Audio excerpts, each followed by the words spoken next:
Hoy, en 678, Fondos Buitre. la palabra de Kicillof. He escuchado por ahí que se habla de engendros. Default técnico, default selectivo. Lo que pasa es que el default, sea técnico, sea administrado, sea controlado o poner el nombre que quieras, tiene como impacto inevitable más desempleo, más suspensión. No asustemos a la gente, Luis. Porque estamos contra reloj. Para ese plazo, ese deadline del 30 de julio. Para el default. Ahora, estamos al borde de un default. Hablo con la letra de los contratos. Y los contratos, los prospectos de los bonos, dice cuándo se incurre en default. Y esta situación no está ahí. No está, definitivamente no está, no existe, porque es insólita, porque es incomprensible, porque es absolutamente novedosa. Y porque la Argentina pagó, y déjenme hacer una apelación al sentido común. La Argentina pagó, tiene plata, va a seguir pagando los próximos vencimientos, porque quiere hacerlo y porque está en disposición. ¿Cómo alguien puede decir que hay una cesación de pago declarada por un juez? Es una responsabilidad al que le atribuimos esta responsabilidad. Es al juez Griesa. Grondona por 678. Luces y sombras. ¿Le da un poco de pena, don Julio, que no siga Sabela? Sí, porque hizo una buena tarea, pero ¿qué va a hacer? ¿Hablar de un sucesor ahora es muy prematuro? Se ríe. Todavía falta, no hay problema. No creo que usted no tenga nadie en mente. Si no tuviera nadie en mente, me tengo que ir de esta casa. Julio, quiero decirle esto para cerrar. Usted es muy hábil. Tengo 10 años de periodismo. ¿A vos te parece que yo, usted es muy hábil, si yo no fuera hábil, puedo estar 50 años siendo presidente de un club de fútbol, de otro club de fútbol y de la AFA? Y vicepresidente del primero de FIFA? Tonto no puedo ser. Agréguele una parte al anillo que dice todo pasa. Algo queda. El que me toma a mí como que digo yo todo pasa es un gil. Y boludo no soy. Sturzenegger quiso salvarlo a Macri. No lo logró. El debate se ideologizó mucho. Acá el foco es qué es lo mejor para la gente, qué es lo que es mejor para los argentinos, ¿no? Cuando Mauricio Macri dijo, a mí me parece que lo de los rufos es un problema, pero hay que tratar de arreglar esto, hay que ver si esto se puede manejar. Él estaba pensando en la gente. Estaba pensando, ¿esto nos lleva a más recesión? Macri dijo, paguen. ¿Qué propuesta concreta usted, si es el negociador argentino, le haría a los fondos buitres? ¿Cómo se le paga? A tener una instancia, y como se discuta en esa mesa, si hay que pagar el contado, se paga el contado. Él lo que dijo es, hay que tratar de cuidar el tema de la RUFO, hay que cuidar, digamos, los intereses de Argentina en ese sentido. Si hay que pagar el contado, se paga el contado. Cuidar, digamos, los intereses de Argentina en ese sentido. La Nación pinta a Griesa como un viejito querible. En el diario La Nación levantan a The Wall Street Journal. Griesa toca el clavecín y prefiere almorzar lo mismo todos los días. Sopa, una naranja y, habitualmente, unas galletas. Dice, desde hace 25 años pasa una semana durante el verano en Stratford, en Ontario, Canadá, para ver obras de Shakespeare con su esposa, Christine, con quien lleva casado 51 años. Personas que trabajaron para él afirman que es un jefe cálido y generoso. Todo pasa y todo queda, pero lo nuestro es pasar haciendo camino sobre la mar. Nunca perseguí la gloria, ni dejar en la memoria de los hombres de mi canción. Yo amo los mundos sutiles, ingrávidos y gentiles, como pompas de jabón. Me gusta verlos pintarse de sol y grana volar, bajo el cielo azul temblar, súbitamente quebrarse. Nunca perseguí la gloria. Otro día de buenas noticias. 1. El Tecnópolis a todo trapo que te ocultan. 2 ferias. La feria de la tradicional, feria de la sociedad rural, y una feria que está hace pocos años, que es Tecnópolis. La 4ª edición. Vamos a ver cómo fue el tratamiento en los medios. Son dos símbolos, digamos, ¿no? Diario Popular, vemos. Primera semana de la 4ª edición, 1 millón de personas recorrió Feria de Ciencia, página 12. La 4ª vino con dos récords, 1 millón de personas en la primera semana de la 4ª edición, también 244.000 en un día. Bien, bien, tiempo argentino, nuevo récord de visitantes en Tecnópolis. Vamos a aclarar. El mismo día, las destrezas de los jinetes llevaron aplausos en la rural. Tecnópolis, nada. Vamos al otro día, pueblos originarios llegaron a la rural con sus artesanías. Bien, nada de Tecnópolis. Nada de Tecnópolis. Pero ni siquiera negativamente, ¿no? Ni siquiera negativamente. Nada. Tecnópolis no existe para Clarín. La rural, otra vez, una vidriera preferida para los presidenciables. En la rural, las vacas despiertan el asombro de los chicos de la ciudad. Cero Tecnópolis. Ninguna mención en el diario Clarín a una feria. Importante. La Nación, lo mismo. Prácticamente cero de Tecnópolis. Récord de visitas en la rural, más de 120.000 personas. 244.000 en Tecnópolis no es noticia. 120.000 en la rural sí. Esos imprescindibles hallazgos de 6, 7, 8. La verdadera oposición es la que nos vamos a poner en condiciones de ganar las elecciones. Y vamos a ganar la elección. ¿Por qué te arrogás vos que sos el único que podés ganar la elección? Soy el más modesto. Lo que creo es que el partido va a promover un cambio. La gente me expresa confianza. Si la sigo mereciendo, la tendré. Pero cómo no, y pero si si no la mereces y la vas a tener y vas a ser el candidato, si la mereces la vas a tener. La oposición si ganarla. Pero ¿dónde voy a la dura oposición? ¿Cuál es la dura oposición? Que acá hay que no te gusta ni una crítica. Piensan que es conveniente no decir todo lo que creemos o lo que pensamos porque perdemos votos porque la sociedad se ha derechizado. Nosotros decimos que si la sociedad se ha derechizado, bueno, preparémonos para perder la elección en todo caso, pero no hacernos conservadores. Yo afirmo la necesidad de que sea el partido, no Raúl Alfonsín, el partido que defina la plataforma y además defina también el partido en su conjunto, el proyecto político que tendrá que seguir este señor. Eso de si la sociedad se derechiza, bueno, la sociedad de la decir, yo soy amigo de la... Mira, ¿sabe lo que está en juego? ¿Sabe lo que está en juego acá? Es entender a la sociedad. ¿Sabe lo que está en juego acá? Lo que está en juego acá en última instancia, y lo digo también con todo afecto y con todo respeto, es si yo voy a ser un sobreviviente de una raza política que se extingue, capaz de trabajar y actuar en contra de lo que dicen los medios importantes, definirse aunque esto signifique un duro golpe, es decir, si soy el último de los mohicanos. 3. Medicamentos oncológicos. Remedios oncológicos gratis en hospitales públicos. El Instituto Nacional del Cáncer, que depende del Ministerio de Salud, acaba de anunciar un programa que ya se está celebrando en la entera comunidad médica. Se trata de otorgarles a los pacientes oncológicos medicamentos paliativos en 9 hospitales públicos de referencia. Se les proveerán analgésicos, opioides, morfina y metadona, producidos por el Laboratorio Industrial Farmacéutico Sociedad del Estado de la provincia de Santa Fe. Luisa, una causa. 678. Con el corazón mirando al sur. Tú sabes que tenemos la Universidad Deportiva del Sur. Sí. Allí hay hasta africanos estudiando. Sí. Es la primera promoción. Hemos creado aquí 6, 7, 8 universidades. Cuando el jilguero no puede cantar, cuando el poeta es un peregrino, cuando de nada nos sirve rezar.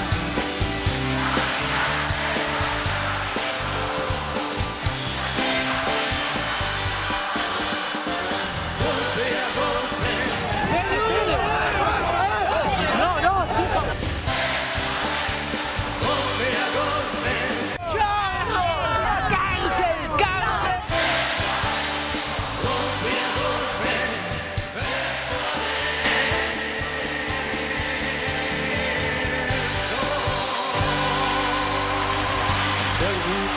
En ese lugar. Muy buenas noches, bienvenidos aquí a 678. Bienvenidos compañeros, vamos a empezar por acá, yo siempre arranco por la izquierda, pero bueno, a veces no siempre da buenos resultados. ¿Cómo está Dante? ¿Cómo está Cintia? ¿Cómo está Sandra? ¿Cómo está el señor Moca? ¿Y cómo está nuestro invitado de hoy, Alejandro Banoli, que es el presidente de la Comisión Nacional de Valores? También es profesor titular en la Cátedra de Finanzas Internacionales en la Facultad de Económicas de la UBA. Manoli, bueno, estamos, como fue muy reciente la conferencia de prensa y la exposición del ministro de Economía, que está todavía allá en Nueva York, y hoy participó durante 5 horas de esta reunión con Don Pollack y etcétera, tenemos que esperar un ratito más porque están terminando la producción de atar ahí cosas y que esté el informe, son solo unos minutos más. Pero bueno, queríamos conversar con Manoli sobre esto que hemos visto en este día. ¿Qué me dice? Bueno, creo que hay que remitirse a los hechos, ¿no? Y lo cierto es que el gobierno había hecho, digamos, una promesa que era plantear la defensa de los intereses de Argentina. La Argentina no puede negociar porque tiene contratos firmados. Está la cláusula Rufo, que es la cláusula que establece que si le da un tratamiento mejor a los fondos buitres, esto se puede hacer extensivo, al menos hasta el 1 de enero del 2015 al resto. Esta situación donde el juez Griesa, bueno, creo que no tiene ni careta, directamente no solamente ha inclinado la cancha absolutamente, sino que ya está en una situación metajurídica, ¿no? Invadiendo jurisdicción extranjera, restringiendo cobros, porque lo cierto, creo que ustedes lo han dicho, ha salido, pero hay que remarcarlo. Acá no hay default. La Argentina pagó y el juez está haciendo la retención de un pago y está perjudicando a terceros, que son los bonistas, que no son parte en este juicio. Esta es una cuestión jurídica elemental. Un diferendo entre dos partes no puede afectar a un tercero.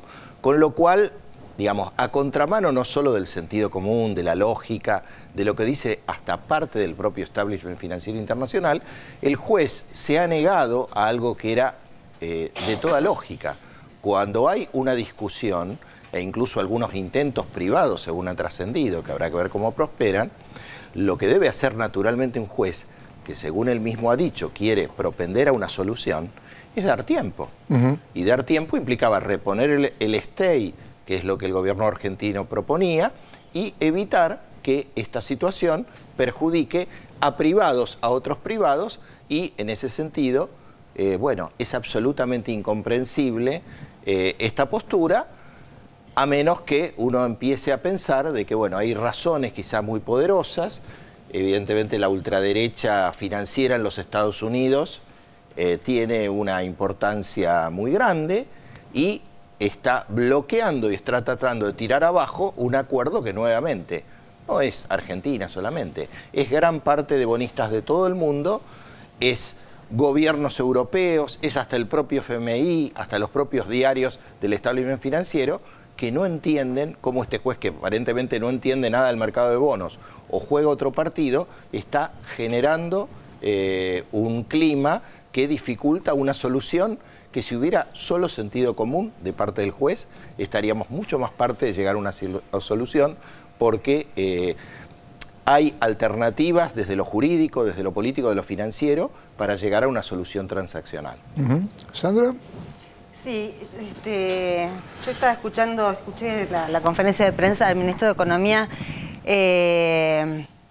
Bueno, todos esperábamos que hubiera algún arreglo, aunque cuando empezó a rebobinar cuáles eran las condiciones de esa conversación y de esa última reunión, era evidente que era imposible. A mí me sorprendió realmente mucho que el juez Griesa le hubiese otorgado a la parte de los buitres la potestad de dar o no dar el stay. La verdad, eso me pareció increíble. No, eso es pensé que lo había entendido mal. Se había preguntado, ¿no? Es así que debería ser una irregularidad en cualquier tribunal del mundo, eso. Y por otro lado, también me llamó mucho la atención que el mediador Pollack se atribuya el rol de calificador de riesgo y comunique en el comunicado, diga que la negociación fracasó y la Argentina se encuentra en un inminente default. Con lo cual me parece que ese juzgado con la parte, con el mediador y con el juez, es una enorme caja de resonancia de presión hacia este país. Realmente hay un cariz político que se está viendo cada vez más frontalmente, ¿no? Manoli, ¿querías agregar algo? No, absolutamente cierto, es de acuerdo, ¿no? O sea, realmente un juez en Argentina, en Estados Unidos y en cualquier lugar del mundo debiera tener ecuanimidad. Esto que está diciendo Sandra es totalmente así. El juez debe resolver un stay o no si pondera de manera independiente si es algo conducente, si es algo jurídico. Y en este caso, esta supeditación a que una de las partes de conformidad pareciera ser como que el juzgado estuviera tomado por una parte o por otros intereses que no son los del interés público de Estados Unidos, de muchos norteamericanos, de muchos europeos, que están siendo rehenes de esta situación, de un chantaje de unos muy pocos, pero aparentemente muy poderosos, respecto a toda una comunidad internacional financiera que no puede cobrar, me refiero a los bonistas, ¿no?, del 93%. ¿Moca? Sí, el punto es que se va delineando una línea de ataque, digamos, sobre cualquiera sea la evolución del curso de las cosas en el conflicto con los fondos buitres. Los grupos mediáticos dominantes imponen una escena A donde el gobierno se lanza a una derrota heroica, así fue calificado por algunos de los editorialistas más caracterizados del grupo Clarín.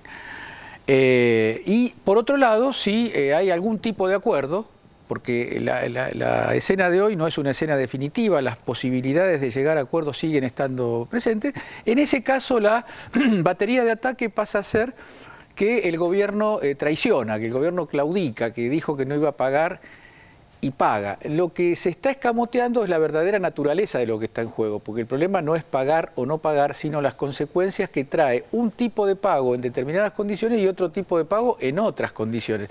La simplificación del problema en términos de las deudas hay que pagarlas, los compromisos hay que cumplirlos, es una negación de una complejidad que además le está dando a este caso, más que antes, más que cuando se dictó el fallo y cuando se convalidó en la Corte Suprema, un carácter inédito y un desafío para el futuro yo no diría solamente de la comunidad financiera, del orden global, porque si hay leyes y jueces especialmente que pueden dictaminar, resolver por encima de leyes soberanas de estados soberanos, estamos en un problema que no atañe. Argentina es un orden mundial que está en plena descomposición.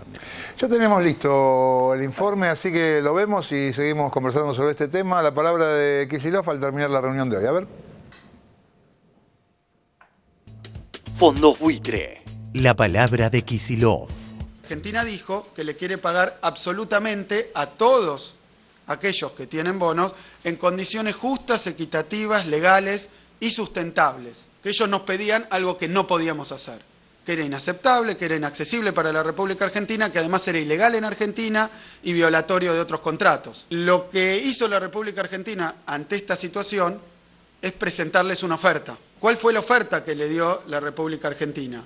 Que ingresen al canje en similares condiciones que las que obtuvieron los bonistas de 2010 y 2005. Lo que les ofrecimos en términos de ganancia es 300% de ganancia. Quiero decir que esa oferta, si bien es legal para la Argentina, no viola las cláusulas de nuestros contratos, no fue aceptada por los fondos buitres. No fue aceptada esa oferta porque evidentemente quieren más y quieren ahora. Inmediatamente no fue aceptado. Lo que querían era algo que era imposible para el Estado. Si hablamos de todos los holdouts, no son los 1.500, 1.600 millones de dólares que piden los fondos buitres. Son eso por el 7%. Es decir, son 15.000, 20.000 millones de dólares. Eso es lo que se está discutiendo. Pero además, si como ellos pretenden se le paga más que a los restantes bonistas, los bonistas del canje, entonces estamos hablando de una cifra multimillonaria, porque los reclamos que le pueden llegar a la República Argentina son las estimaciones entre 120.000 y algunos analistas privados han hablado de hasta 500.000 millones de dólares. ¿Por qué? Porque el 92% tiene derecho a reclamar las mismas condiciones que el resto de los bonistas, o sea que el 7,6% que tienen todavía títulos en default. Pedimos explicaciones sobre por qué no se nos otorgaba un stay y no las tuvimos. No vemos que la otra parte, a la que inconcebiblemente Griesa le delegó la facultad de decidir si se cursan normalmente los pagos o interviene el juez Griesa. La otra parte, fíjense el desbalanceo, la parcialidad que tiene este planteo. Pero le dijimos, bueno, a ver cuáles son las razones, ¿por qué no lo hacen? Háganlo, no los perjudica. Y no tuvimos respuesta. También se ha hablado de que la Argentina ponga garantías. ¿Garantías para qué? Y lo he leído en la prensa y ha aparecido esta posibilidad. ¿Garantías para qué? Para cumplir la sentencia. El juez Griesa va a pedirle una suerte de garantía al gobierno argentino, es decir, como un depósito en caución. Una garantía que podría ser un dinero depositado en algún lugar. Lo que quiere Griesa es una garantía de que van a pagar alguna vez. Usted puede poner una garantía de 300 millones de dólares, no es nada. No es nada, es como irse al default por una Louis Vuitton. La verdad que el instrumento que tiene el juzgado para que Argentina no tome ninguna determinación que no se encuentre dentro de los parámetros del diálogo, justamente es que ha detenido la cadena de pago después de realizado el pago para que no puedan cobrar algunos bonistas. Y eso se puede repetir en cualquier vencimiento de deuda. Así que no tiene sentido, y este es nuestro planteo, que Argentina otorgue una garantía, porque la garantía es el propio fallo. He escuchado por ahí que se habla de engendros, default técnico, default selectivo. Lo que pasa es que el default, sea técnico, sea administrado, sea controlado, o poner el nombre que quieras, tiene como impacto inevitable más desempleo, más suspensión. No asustemos a la gente, Luis. Porque estamos contra reloj. Para ese plazo, ese deadline del 30 de julio. Para el default. Ahora, estamos al borde de un default. Hablo con la letra de los contratos. Y los contratos, los prospectos de los bonos, dice cuándo se incurre en default. Y esta situación no está ahí. No está, definitivamente no está, no existe, porque es insólita, porque es incomprensible, porque es absolutamente novedosa. Y porque la Argentina pagó, y déjenme hacer una apelación al sentido común. La Argentina pagó, tiene plata, va a seguir pagando los próximos vencimientos, porque quiere hacerlo y porque está en disposición. ¿Cómo alguien puede decir que hay una cesación de pago declarada por un juez? Es una responsabilidad al que le atribuimos esta responsabilidad. Es al juez Griesa. Y no de haber ocasionado un default según los contratos, de haber inventado una situación donde toma la plata de los bonistas, donde la retiene, donde les impide cobrar y donde involucra a terceros, bancos, bonistas, bancos de clearing, en una causa que es entre nosotros y los demandantes, en todo caso. Consultaba a un periodista antes de entrar, de soluciones entre privados, de bancos, de financieras que pongan los fondos. Yo quiero decir que primero no me extraña que pueda ocurrir una solución entre privados, no me extraña que pueda ocurrir. ¿Por qué no me extraña? Porque evidentemente, como la plata que pagó la Argentina cumpliendo su obligación tenía que llegar a los bonistas del canje y Griesa lo ha impedido y aparentemente, según algunos, podría dársela a los bonistas que son los fondos buitres, se ha generado un problema entre privados, no con la República Argentina. Y esto puede causar perjuicios a privados. Aquel que no le dejan cobrar, por ejemplo. Y la Argentina tiene disposición a pagar. Si aquel que no le dejan cobrar le plantea esta situación a la Argentina dirá ya pagué y además me están impidiendo utilizar mi canal de pago. Así que ¿cómo lo remedio? ¿Te puedo pagar de nuevo? No puedo, pero si pudiera igual la plata no llegaría. Es una situación jurídicamente, la verdad que es un rompecabezas jurídico muy complejo, pero pueden aparecer soluciones de este tipo. De hecho, en los diarios han aparecido, incluso se habló de banqueros argentinos. Puede ser, porque los banqueros argentinos tienen en su activo bonos del canje y otros bonos cuyo valor podría estar amenazado por una situación como esta. Así que hay muchos terceros que podrían tener interés en remediar esta situación. Aparentemente ya habría un acuerdo entre privados, según Ámbito Financiero. Ámbito.com. Exclusivo. Ya hay acuerdo de buitres con bancos y el default será efímero. Tras arduas gestiones entre los representantes de los bancos argentinos y los fondos buitre hoy en Nueva York, se llegó hace minutos a un acuerdo para comprar el 100% de la deuda. No vamos a firmar ningún compromiso que comprometa el futuro de los argentinos. Nuestra defensa es la del pueblo argentino. Vamos a defender también el canje que tan exitosamente hemos hecho, o sea, el 92,4% de aquellos que voluntariamente entraron y que los quieren poner en riesgo. No vamos a permitir que eso ocurra, no lo vamos a permitir, simplemente. Sobre la situación futura, vamos a emplear todos los instrumentos de nuestros contratos para que esta situación que consideramos insólita, inédita, injusta, no se perpetúe en el tiempo.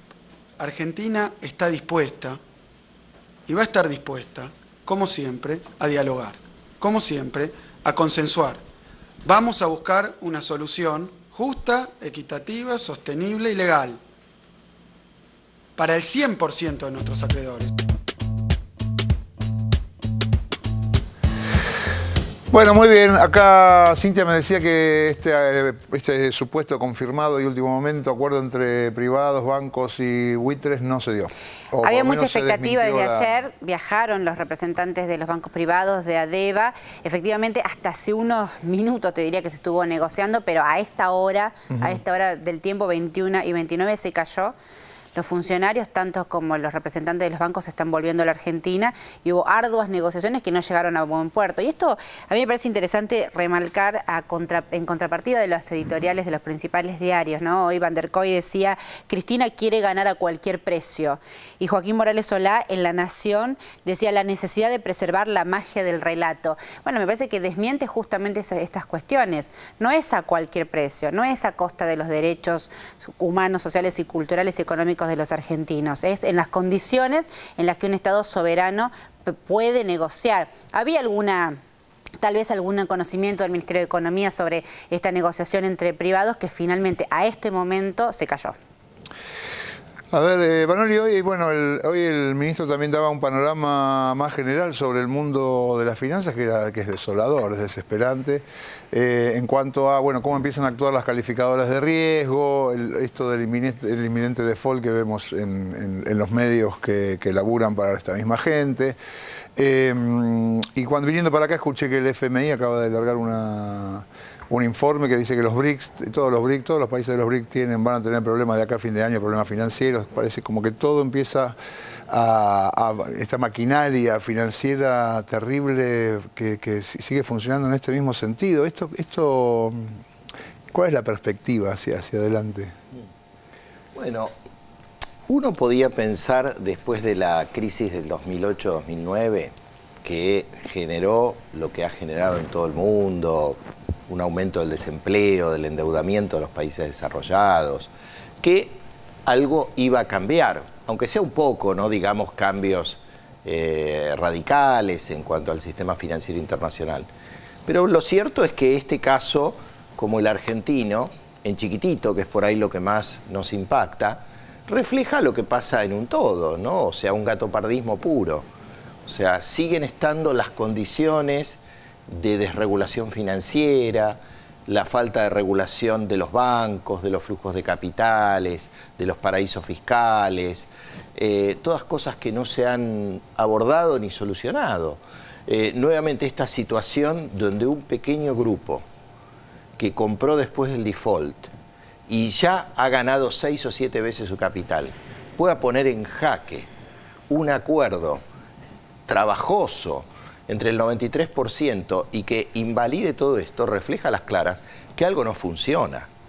De que hay cuestiones, y como estas hay muchas. Hoy, por ejemplo, el ministro decía algo interesante respecto, ustedes saben que hay derivados, que hay productos financieros muy complejos, mencionó algo en inglés que se llama Credit Default Swaps, que son apuestas a el default o coberturas de default. ¿Apuestas así? ¿Apuestas? Apuestas en el sentido de que hay agentes financieros que compran y venden, algunos para protegerse de un default soberano de una empresa y otros apostando a un default. Bueno, habría que ver, ¿sí?, qué están haciendo muchos de los operadores financieros que por ahí conocen de primera mano lo que pasa en el juzgado de Griesa, porque lo cierto es que con todos estos rumores, muchos ganan muchísimo dinero, ¿sí?, comprando o vendiendo con todos estos rumores. Entonces, yo creo que habría que hacer una investigación seria, porque muy probablemente los fondos buitres estén comprando o vendiendo con esta información privilegiada que tienen de lo que se decide o no se decide en Estados Unidos. O sea, el mismo Paul Singer, mientras esto ocurre, mientras estas negociaciones van, vienen, el tipo sigue haciendo, aparte, sigue haciendo otros negocios con lo que se mueven los mercados a raíz de esto. Viven especulando, comprando y vendiendo. ¿Y qué se imaginan ustedes que haría esta gente tan sofisticada, con tanto dinero, con esa información que tienen de primera mano? Plata. Qué tremendo. Operar, ¿no? Entonces, bueno, es una sinrazón, pero bueno, claramente creo que estamos viendo con toda crudeza cómo los intereses del sector financiero más concentrado internacional de alguna manera gobiernan una globalización financiera que amenaza la soberanía de los estados, que amenaza el crecimiento, las políticas autónomas de los pueblos, de manera cruda y brutal, ¿no? Creo que no hacía falta un ejemplo, pero lo que pasa hoy con Argentina creo que es un indicador muy claro de esto que vos preguntabas, que no ha cambiado nada de fondo. Ahora, ¿y del otro lado qué hay? ¿Cuál es la fuerza contraria a esto, si es que la hay? Digamos, bueno, por ejemplo, los bonistas que entraron en el canje son otro palo, digamos, del mundo de la finanza. Bueno, no? En este caso, algunos sí, otros no, pero claramente están afectados. Ya hay reclamos judiciales en Inglaterra y en distintos países europeos, o sea, gran parte de este 93% no se va a quedar quieto y va a demandar al juez, va a demandar al Bank of New York, que es el banco pagador, a las cámaras compensadoras por esta situación. Así que, bueno, se viene una guerra jurídica internacional, que es el telón legal de esta disputa cruda que hay, donde, bueno, si bien forman parte del mismo grupo, hay veces que en determinadas situaciones tienen intereses encontrados. Entonces, bueno, yo creo que la clave, y esto es una discusión de fondo por lo que vos decías de los BRICS, me parece que más allá de generar un proceso de discusión, de reforma financiera global, me parece que es hora, y lo estamos empezando a hacer, que los países que no tienen incidencia, que no tienen poder de voto en el FMI, en el Banco Mundial, y en todo esto, bueno, se den los mecanismos, las organizaciones, los bancos regionales, los bancos de liquidez. Esto han discutido los BRICS, o sea, hay que buscarse a nivel regional, porque está claro en este mundo que la solución no es nacional. Hoy por hoy la Argentina sola, Brasil sola, ante estos ataques, no pueden defenderse sola. Entonces hay que discutir seriamente cómo avanzar mucho más profundamente, más allá del discurso, en darnos esas instituciones para, de alguna manera, generar los mecanismos para defendernos, porque está claro que es muy difícil poder esperar algo bueno de, digamos, de esta gobernanza financiera internacional que genera nuevamente lo que ha generado, ¿no? De nuevo, la peor crisis del capitalismo después de los años 30. Y la rueda sigue, y de nuevo vuelve la rueda del endeudamiento, de los beneficios de los bancos, del salvataje, de lo mismo que está conocido, las ganancias que se privatizan, las pérdidas que se socializan. Cintia quería hacer una pregunta, Manoli. Sí, porque justamente la Argentina, reestructurando su deuda, se vio obligada a que la jurisdicción legal sea Estados Unidos. Y es paradójico que se habla tanto de la inseguridad jurídica. Los que están generando esta inseguridad jurídica a los bonistas reestructurados es la propia arquitectura financiera. ¿Hay un aprendizaje hacia adelante de esta cuestión? ¿Lo nota como una contradicción? O sea, es la propia justicia financiera la que le genera inseguridad jurídica a los bonistas que no pueden cobrar lo que la Argentina pagó.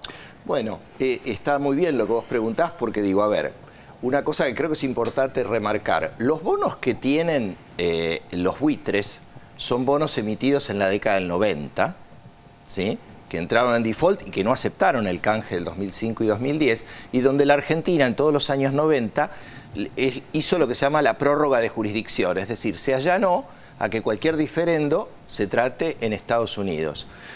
¿Qué lección hay de esto? Bueno, evidentemente hay que tener mucho cuidado hacia adelante. El daño ya está hecho, el daño que se hizo en los 90 con meternos en el CIADI, con los tratados bilaterales, con la firma de estos contratos, ya está. Yo creo que, nuevamente, hacia adelante hay que tener mucho cuidado con los cantos de sirena de firmar alegremente contratos con prórroga de jurisdicción extranjera, al menos en los Estados Unidos o en países donde la inmunidad soberana no se respeta, que es un principio todavía bastante respetado. En Europa, por ejemplo, muchas de las sentencias en Italia o en Alemania han respetado la soberanía argentina y la inmunidad soberana. Entonces, creo que esto es importante y nuevamente también, bueno, buscar de alguna manera los mecanismos jurídicos, financieros a nivel regional para no caer de nuevo en la misma trampa con la que hemos caído en los 90 y de los que ahora es tan difícil salir. Adelante. A mí me parece que hay como una relación o como un paralelismo entre una cierta lógica mediática y cierta también lógica financiera. Me refiero a cuando veíamos, creo que lo habíamos visto en algún informe, por ejemplo, la página web de la Task Force, mostrando el conteo de cuánto falta para que la Argentina explote, desaparezca, etcétera, ¿no? Y esa lógica del conteo aparece, digamos, sobre diferentes temas todo el tiempo en los medios. Y si encima se acerca a eso, al momento cero, a ese momento final, peor. Estamos todos ahí pendientes de eso. Y creo que en la lógica financiera funciona algo similar con la cuestión del default. Digamos, parecería como que eso es una especie de cláusula mecánica que de repente es una espada que cae de repente en un minuto, en el minuto cero, ¿sí? Y lo que vemos es que la cuestión del default, digamos, es mucho más compleja y tiene que ver también, digo, con cuestiones políticas, pero también con cuestiones económicas y de los actores económicos. A ver, los actores que están jugando ahí no son estúpidos. Digamos, entienden que Argentina tiene una cierta solvencia. No van a preguntar a Standard & Poor's o van a decir, a ver, ¿a qué dice Standard & Poor's? Ah, pero Argentina es solvente. Ah, pero Standard & Poor's dice que entró en default, entonces ahora yo no invierto más. ¿No? Me parece que, digamos, que presentarlo así es parte de una lógica común que es más mediática del espectáculo que de lo que finalmente es la realidad. ¿Boca? Sí, lo que ocurre, me parece muy interesante el planteo de Dante, lo que ocurre es que el capital financiero es mediático por esencia, se basa en una creencia. Y entonces yo creo que ahora tenemos una batalla financiera, hay movidas, habrán desaparecido algunas y surgirán otras para ver cómo algunos que son perjudicados, digo, no solamente el Estado argentino, sino muchos privados, lo ha explicado bien Kicillof, cómo salen de este enredo. Hay una batalla de arquitectura de salida del conflicto. Hay una batalla jurídica. Kicillof aclaró que la Argentina va a poner en movimiento, va a poner en acción la apelación a instancias legales de orden internacional. Pero yo creo que hay una dimensión de este conflicto, especialmente a partir de hoy, que pasa a ser central, que es la dimensión de la interpretación, la dimensión de la asimilación por parte de la sociedad, especialmente de la sociedad argentina, de lo que está ocurriendo. Y creo que acá el problema del rumor, como técnica, el día de hoy ha sido un día en el que estuvimos atravesados. A las 11 de la mañana estaba todo bien, a las 11:15 estaba todo mal y a las 11:25 estaba más o menos. Hace un rato un portal sacó, está cerrado. Al otro rato, ahora Cintia comenta que 21 y 29 se cayó, no está cerrado, se cayó. Bueno, esas son cosas que nos pretenden hacer vivir en el mundo ficticio de los juegos, de los inventos de cierto periodismo, cuando acá el hecho real es que Argentina hoy se salvó de algo muy grave que la amenazó. Se salvó de volver al endeudamiento masivo, se salvó de aceptar la extorsión, se salvó de que después de pagarle a la manera de Macri a los bonistas, a los fondos buitres, se nos cayera encima centenares de miles de millones de dólares en juicio. Eso es, no digo que haya que celebrar porque la situación es muy compleja y no soy partidario de las actitudes simplistas. Pero hay que ser consciente de que el peligro principal que sufrió y que sigue sufriendo la Argentina y que va a sufrir en relación al conflicto político interno es la amenaza de que nos vuelvan a hacer entrar en el circuito destructivo que estuvo a punto de destruir, no en términos metafóricos, sino reales, la comunidad política argentina hace pocos años. Me parece que ese es un enfoque, porque es el enfoque que mira a cómo están los salarios, a cómo está la ocupación, a cómo está el consumo, el crédito, las cuestiones reales, y no a los papelitos de colores que nos tiran sobre si el país efectivamente se hunde o un viento milagroso salvó al país. No hay ni vientos milagrosos ni apocalipsis, hay que organizar la economía argentina, hay que profundizar aquellas claves que nos llevaron a saldar la deuda más importante de la historia contemporánea, el default más importante de la historia contemporánea, sin pedirle un peso al capital al espacio comercial, al espacio financiero mundial. Me parece que esa clave que nos llevó en estos 12 años hay que profundizarlo, y eso es política real y nada de rumores, serenidad y nada de comprar todos los minutos una realidad que nos dibuja. Bueno, hoy lo dijo el ministro a una pregunta que, bueno, ¿qué va a pasar con el crédito para Argentina? Dijo, pagamos 190.000 millones de dólares sin pedir crédito. Así es. Dígame, Russo. Sí, siguiendo con el tema de la interpretación, a mí también me parece que, la verdad yo lo vivo como todo este incidente como algo histórico. Estamos viendo en los medios dominantes todo el tiempo el tema de la insistencia con el relato, se terminó el relato, bueno, y la verdad que me parece que hay que tener una percepción de que esto es un momento histórico. Yo recordaba a Kicillof cuando estuve en la OEA y que pedía no solamente adhesiones, sino acciones concretas. No solamente un comunicado de adhesión, sino acciones concretas. Y lo que hemos visto, que para muchos son simplemente cuestiones simbólicas, que son todos estos foros mundiales, los BRICS, la UNASUR, el Mercosur, G77 más China, el Fondo Monetario, Francia, bueno, la enorme lista, podría decirse que es más de la mitad del mundo la que está pidiendo que se regule el sistema financiero internacional. Me parece que nosotros lo estamos viendo desde este lugar, pero visto desde el lado de los buitres, creo que la Argentina también es un hueso duro de roer y que les puede marcar el fin del negocio. ¿Comparte Vanoli esta idea?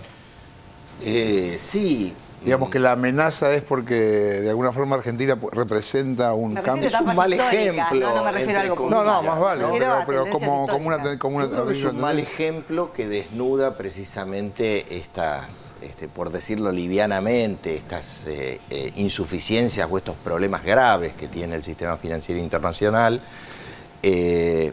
Bueno, esto de los rumores, es cierto, acá nuevamente, acá en el país, como los buitres de adentro, de afuera, ganan dinero con estos rumores, por fuera de lo que puedan ser las campañas, y yo creo que se vienen y de alguna manera se van a instalar, de generar miedo, de generar pánico, de que viene el apocalipsis.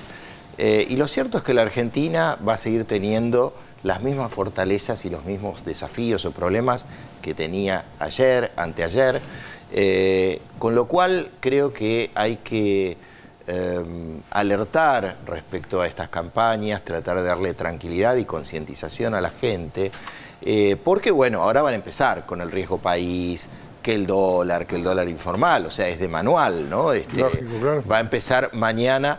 Y la vida económica profunda, de mediano plazo, va por otro lado. Hace pocos días, en este mismo clima, una empresa japonesa muy importante hizo una inversión. O sea, las decisiones reales de producción, de consumo, miran el mediano plazo. Y en el fondo, esta es una disputa política y jurídica, pero esto lo ha dicho el ministro. Y bueno, no estamos ante una situación por una crisis económica. En primer lugar, no estamos en un default. Yo creo que no hay que perder la batalla del lenguaje, porque nos van a instalar default, y claramente esto no es default. La Argentina pagó. Yo creo que esto lo dije y que hay que repetirlo, porque es claro. En segundo lugar, entonces, la Argentina se ha desendeudado tremendamente, del 150% al 9% el año pasado.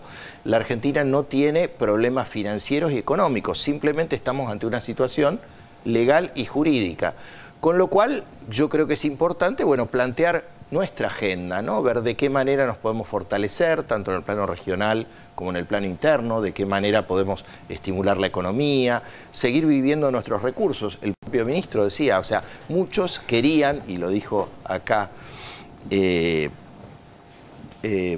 el sentido de que muchos estaban esperando esto para volver al endeudamiento, ¿no? Y yo creo que esto nos plantea y nos aclara, me parece, cómo se para cada uno acá en el plano interno y cuáles son las visiones de país que hay atrás de esto, ¿no? Hay muchos que querían cerrar de cualquier manera, que vuelva al endeudamiento, y creo que es muy importante entonces que la ciudadanía le exija a todos los precandidatos y a todos los que van tallando, bueno, ¿qué haría con este tema? ¿Qué va a hacer con los salarios, con las jubilaciones, con la inversión pública, con los impuestos? Porque yo creo que más importante en sí que este conflicto de los buitres es cómo sigue la política económica, y creo que, bueno, más o menos me adelanto, creo algo vamos a compartir. O sea, el camino es profundizar el rumbo, no volver al endeudamiento y de alguna manera resistir los cantos de sirena de estos mismos sectores financieros que nos quieren llevar nuevamente por la senda de los últimos 30 años previos al 2001. Sí, claro.